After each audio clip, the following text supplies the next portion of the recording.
Good morning, everyone. How are we doing today? Friday, July 10th. This is your daily financial news. A couple of quick housekeeping things. First and foremost, remember we need to get to 120 thumbs up. And to do that, we will have an hour tomorrow at 8 a.m. where I do nothing but answer your questions. Just real quick, yesterday's video, which would have been July 9th, I actually failed to open up with this challenge. So we're actually sitting currently 4 or 5 thumbs up short. So if a couple of you can go back to July 9th, hit that thumbs up, we will get to the target for the week. And of course, we will do our hour tomorrow at 8 o'clock. In addition to that, I still have room for, I don't know, 5, 6, 7 questions. Again, the deal is any of these daily financial news from Monday to Friday, if you find a question that you would like, just leave it in one of those comments. And sometime this evening, I'll just take a running list. And just like the last 4 weekends, we will go through all the questions the best that I can. And if you're curious what other questions have been asked, good news is we have about 4 hours of just investor questions already created on a playlist. I would say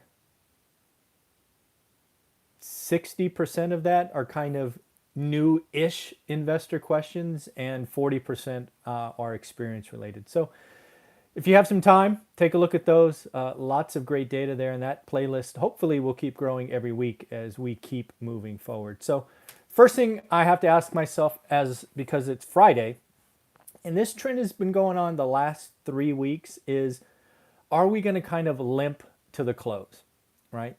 I don't know what it was. 90 days ago, we had a very clear trend where Friday afternoon was a sell-off because we didn't know what was happening and nobody wanted to be long the weekend.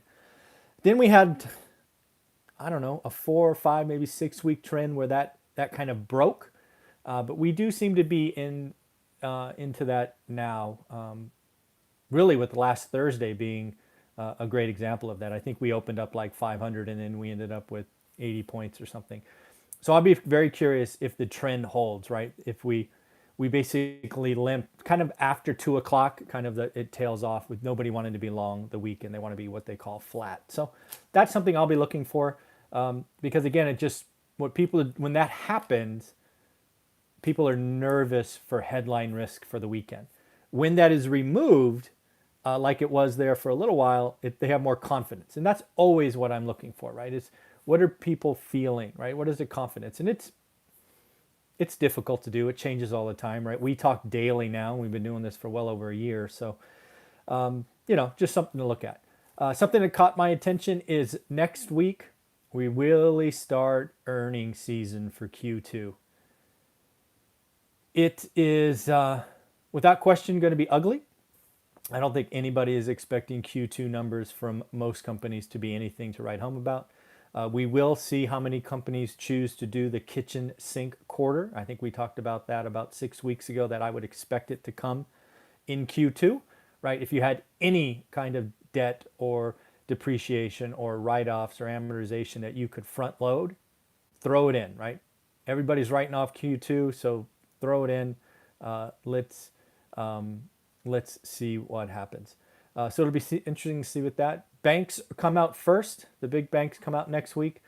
To me, the thing I'm watching for in the big banks is how much more do they reserve for bad debt?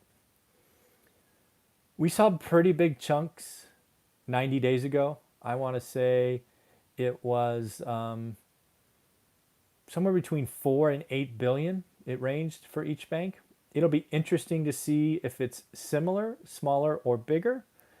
I think we're going to start to see some divergence. I think we're going to start to see kind of, I don't know, more wealth management, kind of private equity kind of companies not reserve as much. Maybe think Goldman Sachs. But we're going to see banks like Wells Fargo and Bank of America, who have a very consumer orientation. They could have their loan loss reserve could increase, which will hurt this earnings and all of that. Wells Fargo is interesting for lots of different reasons. First, they were the one bank that was highlighted that they have to cut the dividend. So I haven't seen that. I think they're going to report that dividend cut at earnings. My guess is it leaks beforehand, but we will see. The one that really caught my attention now is Wells Fargo is clearly turning down loans, right? They're looking at their loan book and saying no thank you. They just issued an announcement yesterday saying if you want to do a refinance and you're a new customer to Wells Fargo, you need to bring $1 million in new deposits. That's up from 250K. They're basically turning off. They don't want to move balance sheet risk from one financial institution to another. That's what this is doing, right? I don't know, it's taking pools of tens of thousands of people that may go to Wells to refi down to hundreds, I'm sure. I know they're out there, but there's not a lot of people out there that could move $1 million to Wells Fargo. And for that matter, there are lots of other places to refi loans today. But Wells Fargo is basically saying no thanks, which is interesting because new loans aren't building and bad debt will be. So Wells Fargo is going to be interesting. Wells Fargo obviously is still suffering from all the scandals of the past CEO and leadership. And I think their book value is I think I heard this morning, under 100 billion, which for being, I think it's the second largest bank, or maybe it's the third. It's interesting. I know there was a upgrade of Wells Fargo today. I don't play picking stocks, all of that. I'm going to wait to see what they report, right? Does Wells Fargo cut their dividend in half? Is it more aggressive? Is it less? And then again, it's about loan loss reserves because there's a clear sign. Man, commercial is in trouble. We've talked about that a bunch. Credit cards are in trouble. Car loans are in trouble. Oh, it's going to be messy for the banks. And I think we've pushed the pain curve out, like we talked about earlier this week with Matt in his weekly video. So it's going to be interesting in the second half because there's going to be some pain felt. It's going to be, where is it? Where is it in the lending landscape? Got to shout out Gilead. More positive news for remdesivir. Again, they have now proven again that it helps the most, what would you say, the most sick? The most sick. It reduces the risk of death in the severely sick. So any kind of treatment, any of those things got to be seen as a good thing because, again, realize that headline impacts consumers, right? Consumers are scared. Cases up, 60,000, blah, blah, blah, blah, blah. People retreat, right? They save more. They don't spend. They get treatments or whatever. They loosen up. They feel better, right? I only watch the consumer, right? We're a consumer-based economy. If you can figure out where the consumer is going, you can make a lot of money. Whether that's in real estate or else. So that's why I do what I do. That's what I've looked at the real estate market in for 20 years, right? That's why I do these daily financial news. It's for me, it's to have it recorded, to see what's going on with the consumer. More retail pain ahead. We've seen some pretty big bankruptcies this week.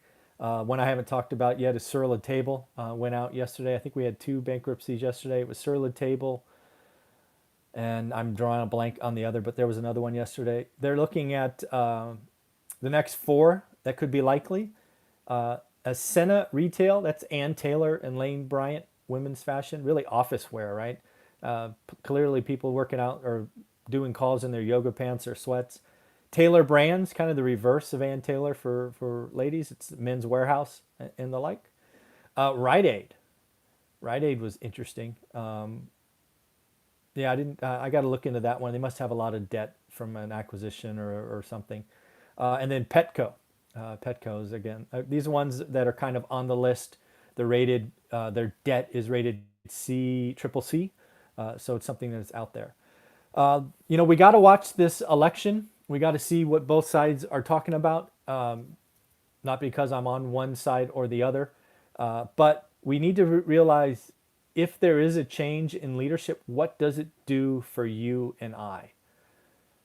Well, just yesterday, there was a quote saying, investors don't need me. And more importantly, I saw him, this is Biden, of course. Biden called out Amazon to pay their fair share of taxes. So it's going to be interesting to see where this goes. Um, First off, clearly vilifying capitalism, clearly going to be raising taxes. There are competing articles about, hey, if he's going to raise taxes, hurts earnings per share, but he'll be less strict on China, right? So we as investors need to figure all that out. What I need to figure out is what does this mean for real estate? And right now, this battle about corporate taxes means, I don't know. I don't know if to say very little to me, but not much, right? I don't have anything in the stock market, which we've talked about ad nauseum. But if you do hurt earnings per share, does that mean you maybe hire less back? I don't know. That's something I have to figure out and see if there's impact to consumers. Then to call out Amazon and what ultimately might be, Amazon, Facebook, Google. One of the things that I think is very likely is if the administration flips, we're going to see, I don't know what you would call it, legislation or whatnot, go after some big tech companies. And that will hurt the Silicon Valley. That's where I am. That will hurt the Silicon Valley. They'll talk about breakup or whatever. So again, anytime you have a change in leadership, you got to realize that the chessboard has changed, and you may have to change what's going on. So, lots of stuff to figure out. This is an important election. We need to figure out how it's going to impact us. So I'm going to keep looking at that. Just saw a report from Ford. Ford is saying they may have to shut down some assembly lines because they can't get any of their motors from Mexico. Right? Mexico is having a flare up, and one of the things that they build for Ford, obviously, is the engines. And right now, there's the supply chain is, I don't know, I don't want to say broken, but it's disrupted. And these are things that are be interesting to consider as we look forward to the next year or 4 years or 10 years is, do we do anything with our supply chain? Was the decentralized supply chain around the world, does it work in an environment like this? Should we have some local capacity for stopgaps, things of that nature? Do we make manufacturing a part of what will likely be a huge infrastructure play next year, regardless of who's president? I think next year, I think the next 4 years, regardless of who wins, we see an infrastructure play. And I'm wondering if they're inside that infrastructure play, there's like a little credit. We follow what Japan did. I think I talked about this 60 days ago with Japan. They incented manufacturers to bring manufacturing home, like I don't want to say paid them, rewarded them, right? And I don't know what the rewards were, but it was interesting. We should think about that, right? Do we want to bring the classic one in this health crisis is the PPE, right? The fact that we were low on masks and face shields and all this other stuff. That's probably not good. We can all agree that's not good. So that shouldn't happen again, right? Take our lessons learned. Should we have a dependence on our medicine coming from around the world? I think you can argue that's probably not a good idea. So again, things to look at, right? If we have an infrastructure bill, more people working, perhaps more people working in manufacturing, all good news, right? Regardless of who wins. But where does that go? Probably goes to the Midwest, right? It goes to the Central. And then what happens to real estate? This is all the stuff I think about all the time. My mind is a messy place. And then lastly, forbearance. If you don't recall, forbearance is about to get messy and uncomfortable. It was 90 days ago already that basically, what was it, stimulus bill number 2, the CARES Act, came out and said you can get basically 90-day forbearance easy, right? Call a bank, submit a web form, you get 90 days. That 90 days is already coming due. And I did a video Tuesday or Wednesday. I had a subscriber of this channel reach out to me and say, hey, my big bank just sent me a bill for all 4 months. First and foremost, realize that they are not a federally backed loan. So this whole take the delta, put it on the back, 0% interest, only goes to federally backed loans, which is a percentage of overall loans. So this individual was rightly concerned, stressed, And realize that that's happening already to one of our subscribers. It's happening across the country, and it will happen more over the next 3 to 4 weeks. It's going to get interesting. And why I bring this up is forbearance. The pile of forbearance actually fell this week by 435,000, I guess, loans, people. But realize 26% of the existing loans got an extension, right? They're going past 90 days. 6% of the loans are Fannie Mae and 11.6 are FHA. FHA is really the first time buyer program. It's hard to believe more than 1 in 10 homes, FHA homes, is not paying. That's hard for me to see. So in the end, that's what I got for you today. Again, we're hoping to get 120 thumbs up. We're only at 18 today, folks. Come on, we're better than that. Remember, for the month of July, I am doing a book report challenge. If you have a 20-year-old or less and you want them to do something this summer, go buy the book, have them write a report, and I will take the best two, send $100. But more importantly, realize that if you have your child read this, they're going to ask you questions about money and in investing and all of that good stuff. And for that matter, it doesn't even have to be your child. Send it to your nieces, nephews, cousins, grandchildren, maybe, if you have them. Last time we did this, I got a report from as young as 7 years old. That was a fun report to read from a 7-year-old. So again, let's have some fun with this. We're going to get 120 thumbs up today, I'm convinced. Realize I have room for, let's call it 8 to 10 more questions. So feel free to ask. And you have a wonderful day. Take care.